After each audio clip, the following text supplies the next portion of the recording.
Il me plaît également de rappeler la protection du marché intérieur. En 18 mois, quand on a commencé à accélérer sur la production, nous avons commencé à voir le système. Mais le gouvernement proactivité am tax ma lëkkaloog sama naataango ministère de commerce et de l'industrie ñu dem waxtaan ak rizeries yi lëkkaloo leen ak importateurs yi ba ñu commencé ne jënd la production du riz bi ñu amee indépendance ak léegi kañ ngeen fi mës a dégg ñu ne arrêté nañ importation banane mësta am et vous avez vu ces production bi yokku na ba ñu commencé ko loolu laa tuddee souveraineté. La diaspora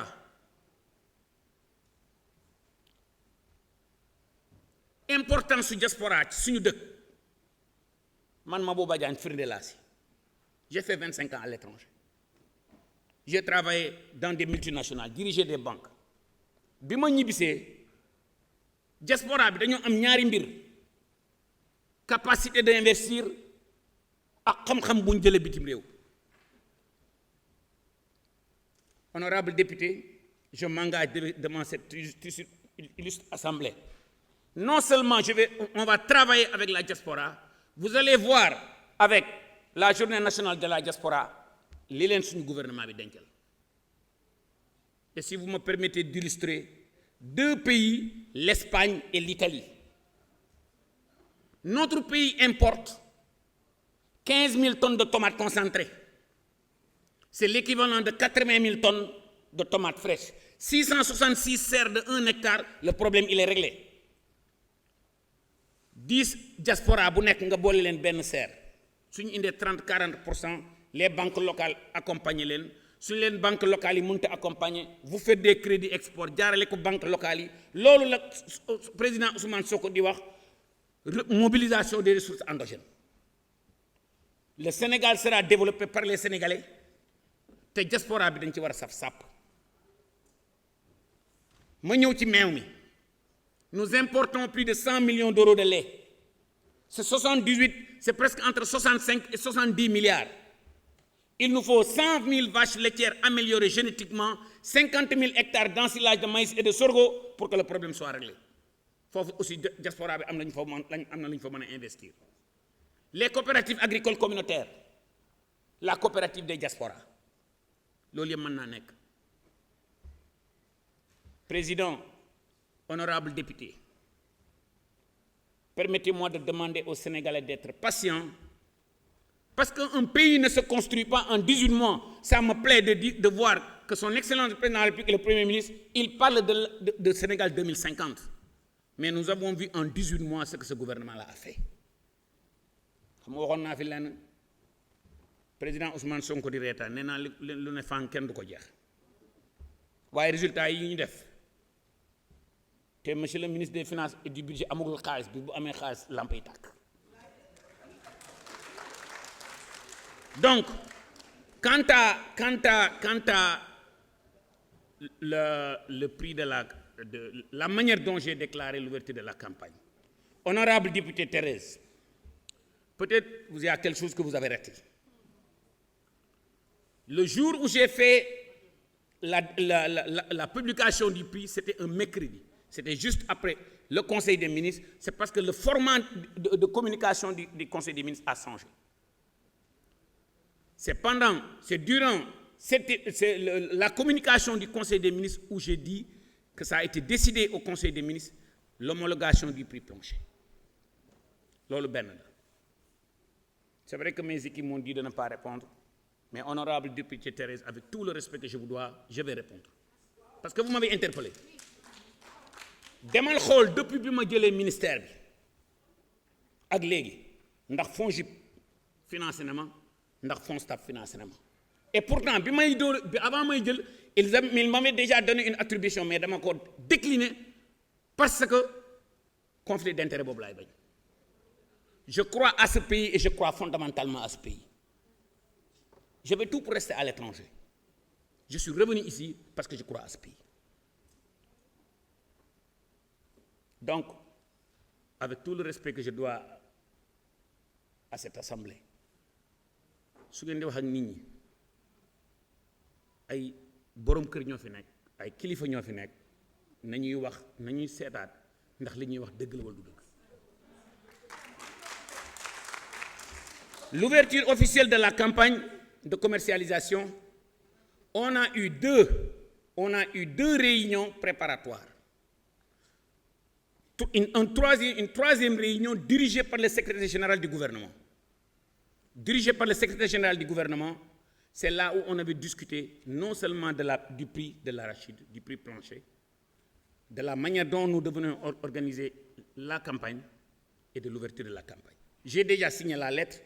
Mon collègue ministère de l'Industrie était hors du pays et on doit co-signer cette lettre-là. Donc, à ce propos-là, je clôt ce débat. L'accompagnement renforcé de la Sonacos et des opérateurs semenciers dans un contexte marqué par plus de 66 milliards. Le prix plancher de l'arachide à 305 francs. Je dis souvent, honorable député, le problème de notre agriculture, d'abord, il y a le problème de la monoculture de l'arachide. Nit ki mënoo liggéey ñeenti weer maximum ci année bi ba pare nga ne da ngay tedd. Et que tant qu'on ne redirige pas les moyens dont nous disposons, maîtrise de l'eau, mécanisation, plus d'aménagement hydro-agricole, ba pare aussi élargir la gamme de spéculation. Nit ki mën na bay ñeenti weer la mu daan bay mais soo ko indilee ndox soo indee forage aménager ko indi groupe indi solaire connecté ko léegi nag former ko formaliser ko à travers les coopératives agricoles communautaires financement day daal di yomb y compris l'assurance agricole parce que y a le changement climatique tant que ñetti effet yooyu amut duñu mën a suqali agriculture beeg élevage ma dellu ci élevage bi je remercie et je félicite les députés de Podor monsieur honorable député de Soumaré de Goudiri. Les corridors de transhumance suñu leen bëggee dimbale dañuy def des coopératives agricoles communautaires à orientation élevage boo xam ne da ngay bay ensilage de maïs ou de sorgho ñebe fourragère mais dans ces corridors de transhumance là da nga fay def forage def fa parc de vaccination def fa parc amélioration génétique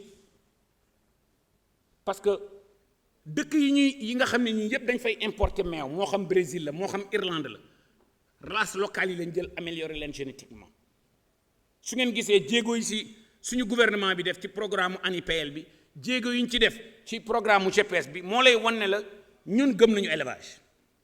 te tamit maa ngi monsieur le président damay profité wu ci occasion bi féliciter remercier les éleveurs du Sénégal parce que képp ku fi lekk yàpp bu yomb pastoralisme moo tax. Maintenant ma dellu si y a un débat bu ñuy poser le plus souvent ministre bi pro agribusiness la 80% de nos producteurs ay petits producteurs lañ ak élevage pastoral ministre bu bëgg échouer mooy dem favoriser ñoo xam ne nii 5% li ñu suñu budget sax demul ci ñoom donc dama bëgg avec tout le respect que je vous dois nañuy seetaat parce que samay priorité mooy fi sama xaalis jëm samay priorité mooy sama budget jëm te 97% de tout ce que nous faisons ci ñoom la jëm maintenant je suis d'accord avec vous que ne peut-être war nañoo synchroniser ci suñu bàyyee ba pare nan la ñu war a synchroniser ba baykat yu mag yi xaar tuuti baykat yu ñooy ñëw loolu rafetlu naa ko. Vous m'avez aussi interrogé sur le foncier doyen maa ngi lay remercier aussi te dina ñaanal yàlla na nga yàgg ci suñu kanam parce que mag ñu mel ni yéen di leen am ci assemblée bi dafay baax. Monsieur le ministre, vous êtes à 6 minutes. Réforme foncière bi son excellence le président de la République ak premier ministre bi gëddaal nañ ko doole boo xam ne nii ñoom ñoo ngi ci liggéey et on va revenir vers vous mais su ngeen xoolee li koy firndeel mooy que ne bi ñu ñëwee après plus d'une dizaine ou depuis 2004 su ma juumul le conseil supérieur de la loi d'orientation ak le suffrage pastoral et halieutique musuñ koo tenir son excellence président de la République def na ko loolu moo lay wan na la dafa bëgg a delloo ci agriculteurs yi ak éleveurs yi au milieu du dispositif. Vaccination bi am nañu ma ci interpellé surtout sur la maladie de la vallée du Rift. Au passage maa ngi remercier féliciter le docteur Mbargo et ses équipes sànq nag am na benn député bu wax benn je crois que c'est monsieur Sow bu wax benn interpellation bu am solo mooy que ne suñu corridor de transhumance yi Sénégal mën naa def liggéeyam en termes de vaccination mais yeneen dëkk yi suñ ko deful te jur gi di jaxasoo loolu mun na am te loolu je crois que ne dinaa wax sama service yi ñu joon cee bàyyi xel. Maintenant au titre de la ci vaccination bi aussi def nañ ci jéego yu am solo ci vaccination d'urgence bi 43 630 animaux ont été vaccinés et traités aux acaricides dans 282 villages et 17 700 éleveurs sensibilisés. Donc excellence monsieur le président de la République coopérative agricole communautaire yi le DAC de Niotto Diobass aussi interpellé nañ ma ci honorable député si vous me permettez. Il y a un financement qui était en cours avec la Banque islamique. Avec tout le problème de l'endettement, il fallait nous xool suñu priorité nan lañ koy reprioriser mais je ferai tout que le DAC de Niotto Diobass même suñu amul DAC peut-être on pourrait éventuellement envisager de faire des coopératives agricoles communautaires ci foofu. Maintenant mécanisation agricole bi ak allo tracteur bi li ñu naan ku bëgg fu mu fanaan ak ku bëgg ku ko wetil duñu kii. loolu ngeen bëgg ci allo tracteur bi man maa leen ko gën a yàkkamti ba tax na ren jii di ngeen gis ne sur le budget bi nga xam ne nii sur les 130 milliards dinañu jël xaalis bu takku def ko ci forage hydro-agricole yi jël xaalis bu takku def ko ci mécanisation bi te li may profité wu rek honorable député li ma leen di ñaan yéen tamit ngeen jàppale ma ngeen sensibiliser baykat yi ren jii yàlla def na nawet bi baax na nañu denc seen jiw.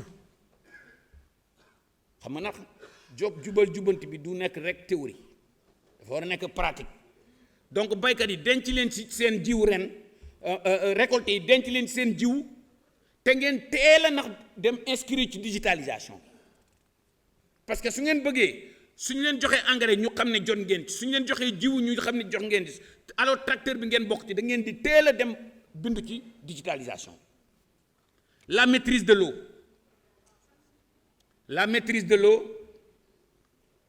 ak aménagement hydro-agricole yi ak mécanisation bi honorable député foofu laa bëgg ngeen jàppale ma foofu la ñu war a def accélérateur bi tous les moyens que nous avons devront majoritairement être investis dans des investissements na ngeen ma baal ci waxin bi jox nit semence mooy lebal nit dépasse su ko lekkee ba pare su ko amee dalay fay su ko amul ne la sooy.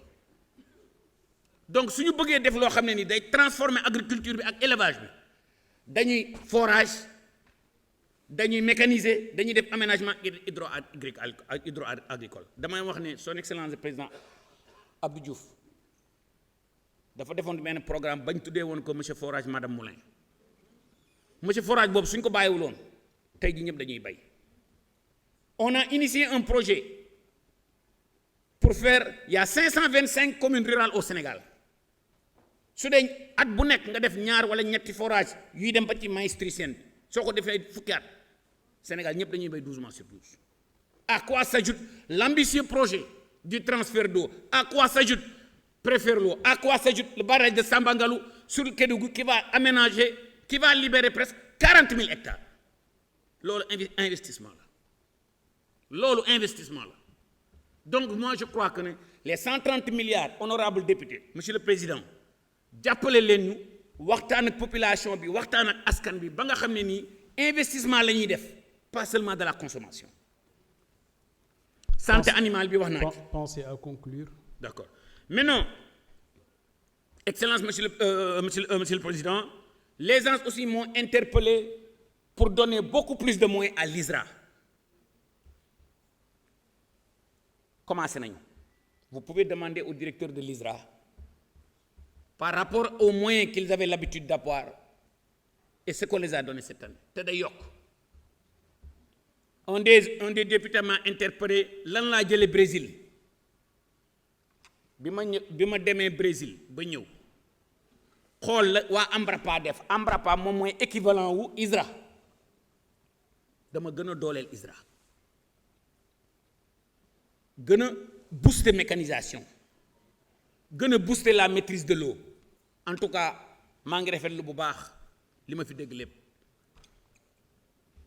li ma leen mën a garantir na mooy ñi ma tontuwut danaa ñëw ba ci yéen te su ma leen nee dinaa ñëw ba ci yéen ngeen gëm ko. Je vous remercie. Merci beaucoup, monsieur le